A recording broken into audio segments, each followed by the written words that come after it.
Hello everybody, and welcome back to Undefeated. We had that fun kerfuffle in the cafeteria. That was a good time, wasn't it? I think it was pretty fun. Yeah, and Redline is here. He's gonna go take us to our room or something in this I don't know, man, weird facility. This is like an underground facility, right? That's what they said.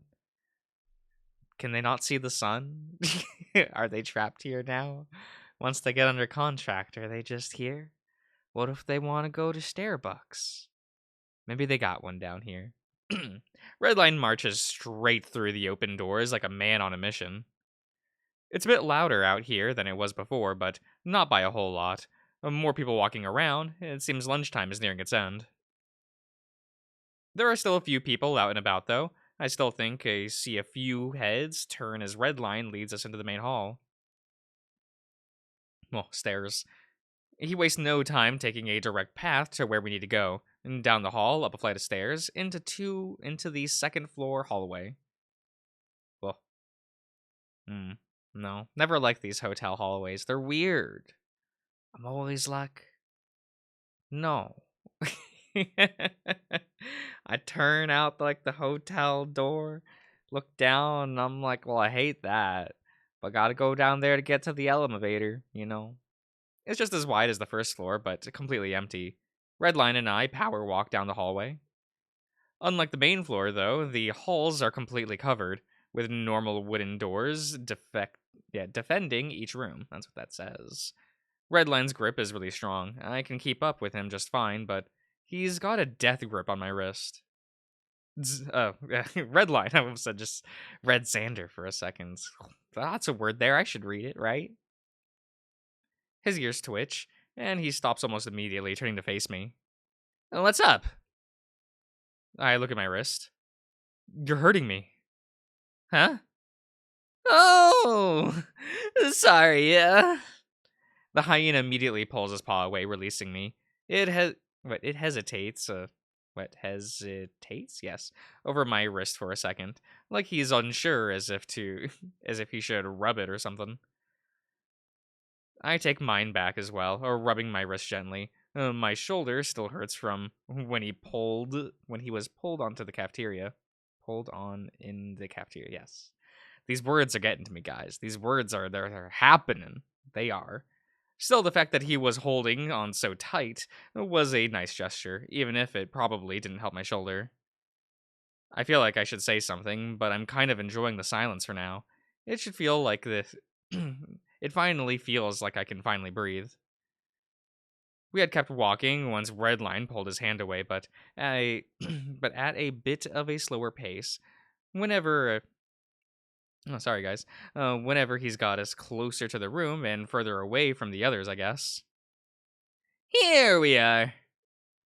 Redline stopped right in front of the door at the end of the hall. Room 202. There's a separate stairwell just to the left of the room, behind a fire door. It actually seems convenient. I won't have to contend with other people trying to use the hallways or stairwells at the same time. Seems pretty hard. Speaking of handy, Redline jams his thumb against that little notch on the handle of the room. After a second, a light on the handle flashes green, along with a short beeping sound. The mechanical locks and the door click, and Redline pushes the door to my room open. Here we go. Come on in. Redline leads the way into the space. It's, small. Not terribly small, granted, but still. We stand in a cozy rectangular room. A bed sits along the back wall, leading up to what appears to be a window. Seated across from the bed is an empty desk with a chair tucked neatly underneath it. This exact layout is mirrored on the other side of the room, with a small nightstand separated by the bed, and a large dresser separating the desks. The other side is clearly well lived in. I can see my phone plugged in and face down on a nightstand. What's with the window? We're underground. Redline lets out a short laugh. Oh yeah, they're like light screens or something. Since we don't have the sun down here, we need something to keep our circadia the thingy thing. The thing I don't have. The rhythm going smoothly. It helps keep our sleep cycles working. There's a bit of an awkward pause as I move further into the room. These rooms were a lot bigger in the advertisements. The hyena laughs nervously. Oh, yeah, I think they show like tier 3 rooms in the ads. Oh, we gotta work our way up if we want rooms like that. I can feel my expression contort slightly. We? Redline gestures around. Yeah, I guess. We're roommates after all. I have to pause to process everything. It makes sense, I suppose, seeing the 2 beds, and seeing how Redline has fingerprint access to what I thought was my room. A sigh escapes my mouth as I drop onto the bed. There's a bit of give to it, though part of that might be the comforter on the top of my mattress. My hand clutches the bridge of my muzzle. I can hear Redline step to one side uncomfortably. Sorry. I shake my head. No, Redline, you didn't. It's not you. No, I get it. You weren't expecting to have to share a room with anyone. They didn't really mention that that when I registered. A few voices echo down the hall. They must be loud, given how far away they sounded. Redline sticks his head out the door, looking down toward them before coming back inside, shutting the door behind him. The door's lock clicks. It's just... I drop down, landing with a thwomp on the comforter. Nothing's really going right. Not like I expected, at least. The 2 of us are silent for a minute. What did you expect? Money? Solitude? A working shoulder? Less concussions? I don't know. Another awkward silence lingers for a moment. I can hear Redline pull his chair back and flip open what sounded like a laptop. You might just need to sleep on it. That's what I do whenever I have a lot on my mind. I sit back. Redline's got his laptop on, typing away at something. I got plenty of rest in the med bay. Redline wheels around to face me. Yeah, and then you got assaulted in the calf. Not to mention you found out you're roommates with a yin. That's what that says. I give him a weird look, but I can't help but feel a smile crack. Redline sees that smile, I think. As a smile forms on his face, he turns back to his laptop. Trust me, Xander. Take a nap. You'll feel better in the morning. Well, you know what I mean. A nap does sound good. I feel the adrenaline rush wear off after we got onto the second floor, but I didn't really start feeling tired until I sat on the mattress.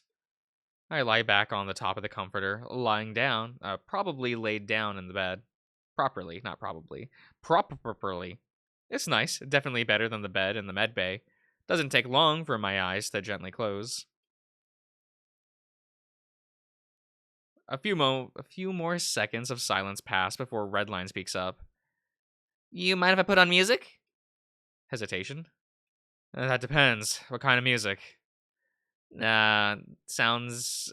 how's the sound? Oh. Is that some smooth jazz?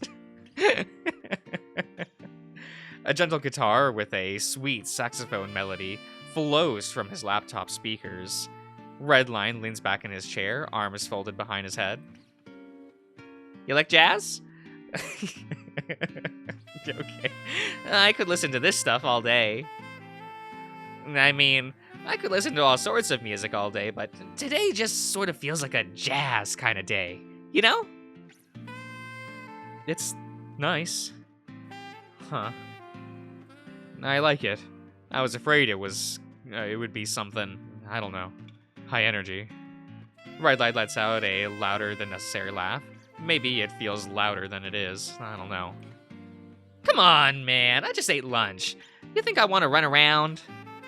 Actually, wait. I think I could go for a jog. You want to come? I hear they got some new stuff in the library we could check out. Oh, man. I haven't shown you around yet. Redline. Yeah? Wait, right. Shit, you're sleepy, sorry. Thank you. I lay in silence for a short while, laid back on his new bed. A cold breeze brushes past my ears, if only for a second. That's probably a vent somewhere. At least it won't get too stuffy, especially given there's no windows and only one exit in the room. The blankets scrunch up underneath me as I curl up slightly.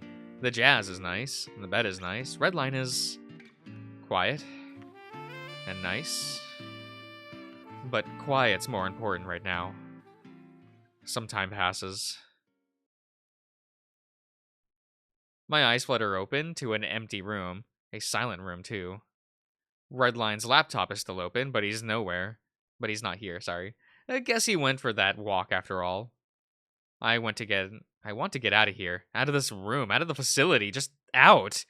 I need some fresh air. At least Redline's not here to bark some story at me. I really don't know if I can handle a chat right now. It's hot. I throw my covers off and roll off the bed.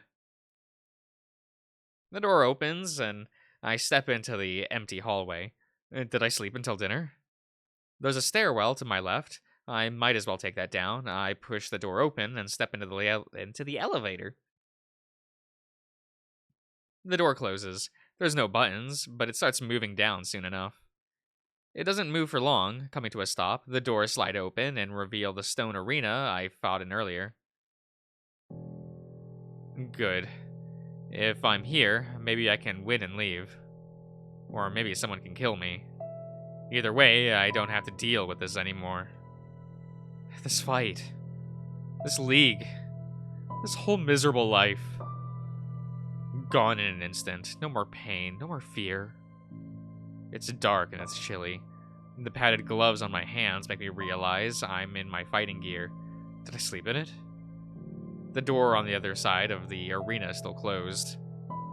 I'm standing at my end of the ring, waiting for the elevator door to open. It feels like forever, but it finally does. Bruce is there, stomping straight through the ring toward me. He says some baseless taunt I can't bother to pay attention to. I have to end this. His hands move before the bell rings, sweeping from the side and clutching my neck. Before he can lift me, I go to send a punch in his jaw. My right arm doesn't respond. It's limp at my side. I can't move it. When did that happen? I'm lifted up. He must not be holding my neck tight, because I can breathe just fine. My leg kicks out, trying to damage his midsection, trying to stop him somehow. Anyhow, Bruce doesn't react. He just grins. See you soon, kid. His forehead moves closer and fast, almost like I blink and missed it. The blinding white flash in my vision and splitting headache, however, can't be ignored. I try to cry out, but nothing happens. His head rears back again, and then I think I move again. It's hard to tell before the searing pain strikes through my scroll. There's a dull buzzing sound ringing through my ears. Bruce pulls his head back. Another flinch, another empty cry, another strike stacked onto my forehead. There's a bit of blood splattered onto Bruce's forehead. Bruce doesn't even blink. Stop. I feel something break, my skin splitting open like a piece of old fabric. The splash of blood on Bruce's forehead has grown. The buzzing is louder now. Let me go. The pain is too hot to register. I can't move. I can hear my skull crack with that last headbutt. There's blood dribbling down my muzzle. Bruce's head looks raw. Please. I close my eyes before Bruce can pull me in again. My body spasms and I sit up. I'm in my bed. In my room. Well, our room. My hand moves to my forehead. There's a soft patch of fur, warm and solid. No blood. Any pain that was there is all quickly fading away, dispersing through my temple. I'm alive. At a glance, Redline is gone, his laptop closed, and his chair left against the end of the bed. My shaky hands come to rest against the bed, sorry. My heavy breathing finally starting to slow down. I hear that buzzing sound again. My phone. My body shifts, and I reach for the nightstand. I unplug the phone and turn it over to look at the screen. My blood runs cold. Dad. 2 missed calls. The fur on the nape of my neck prickles, trailing a chill down my back. Why is he calling? Why is he calling now of all times? It's usually just been a text here and there or a stray message on Friendbook. Now he wants to talk? I've been staring at the screen for so long that it switched back into sleep mode. The glass reflected my own face back into me. My eyes meet my own for a moment. They look so sad. They look so tired. I flop back onto the bed, blowing out a sigh as the phone drops onto the comforter next to me. What the fuck am I going to do? Bruce is a no-go, and the commissioner has complete control over the roster. My options to beat Bruce, to speak with the commissioner, or break my contract, and spend the next 50 years paying out the ass for voiding the legal document. I'd rather not leave here more poor than I came, and beating Bruce is probably impossible, right? So I have to talk to the commissioner. I'm sure he wouldn't want a death on his hands, and I'd rather not die if I can avoid it. So that's the next plan of attack then. What else am I supposed to do? The phone next to my head starts buzzing again, and I shoot back up into a sitting position. A mixture of fear and rage well up from the pit of my stomach, reaching to the tip of my antlers. Antlers, okay. I pick up the phone without looking at the screen. What the fuck do you want? There's a brief moment of silence on the other end. Drayden? Okay. It's our Docky tour. I see. Alex! Oh my god. I look at my phone screen for the caller ID. I don't recognize the number, but it's not my father. Hey, Doc. Yes, this is Drayden. Calling for Alex. That's me.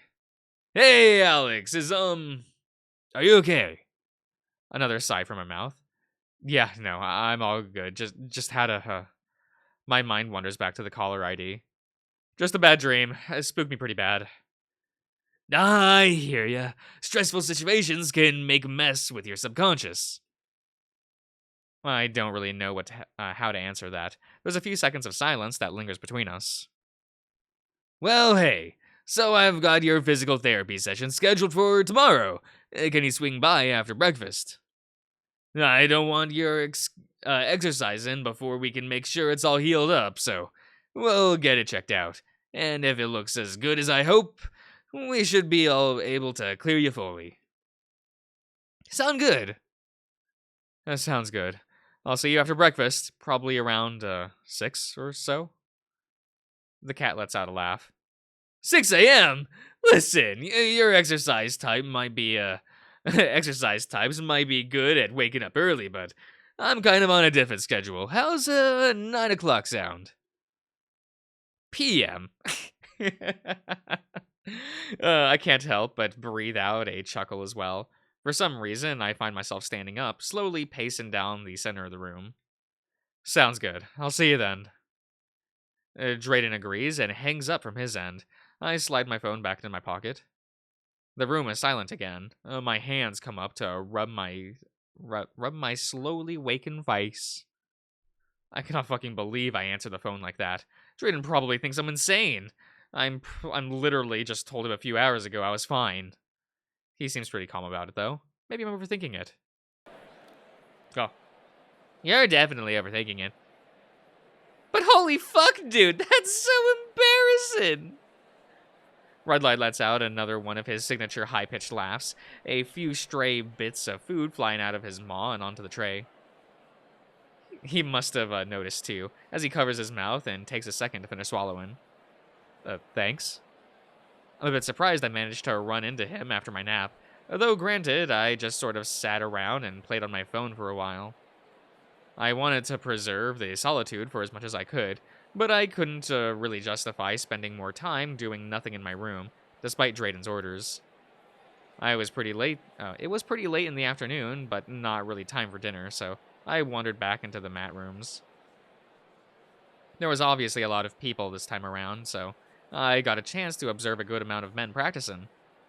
Redline actually found me as he was leaving, and invited me to eat with him after.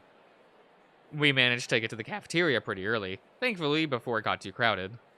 The hyena downs a swig from his water bottle, piercing a spear of asparagus.